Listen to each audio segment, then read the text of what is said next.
কাঠ, কয়লা কিংবা ওভেনে নয়, মুখরোচক কাবাব তৈরি হচ্ছে সূর্যের গনগনে তাপে। অবিশ্বাস্য মনে হলেও এমনটি হচ্ছে থাইল্যান্ডে, যার নাম দেওয়া হয়েছে সোলার গ্রিল চিকেন। মূলত জ্বালানি সাশ্রয়ে এই কাবাব তৈরির পদ্ধতি উদ্ভাবন করেছেন সাইলা সুতারাত নামের এক শেফ। ব্যাংককের অদূরে অবস্থিত এই রেস্তোরাঁ এরই মধ্যে জনপ্রিয় হয়ে উঠেছে ভোজন রসিকদের কাছে। ঝলসানো মুরগির এমন কাবাব দেখে লোক জাগবে না, সেরকম মানুষ খুঁজে পাওয়া দুষ্কর। ভোজন রসিকদের পছন্দের তালিকায় সবসময় শীর্ষে গ্রিলে ঝলসানো চিকেন।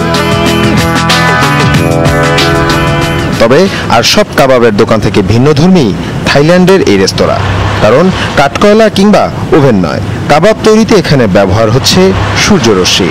দক্ষিণ ব্যাংককে এই ব্যতিক্রমী রেস্তোরাঁর উদ্যোক্তা সাইলা সুতারাত। প্রথমে সবাই হেসেছিল, আমার কর্মকাণ্ড দেখে অনেকে পাগলও বলেছিল। তারা বলতো এভাবে মুরগির কাবাব তৈরি অসম্ভব, কিন্তু এখন সবাই এই সোলার চিকেন কাবাবের ভক্ত। 1000-এর বেশি আয়না দিয়ে তৈরি বিশাল এক দেয়াল বানিয়েছেন সাইলা। সেই কাঁচের দেয়ালে সূর্যের আলো প্রতিফলিত হয়ে পড়ে মুরগির ওপর।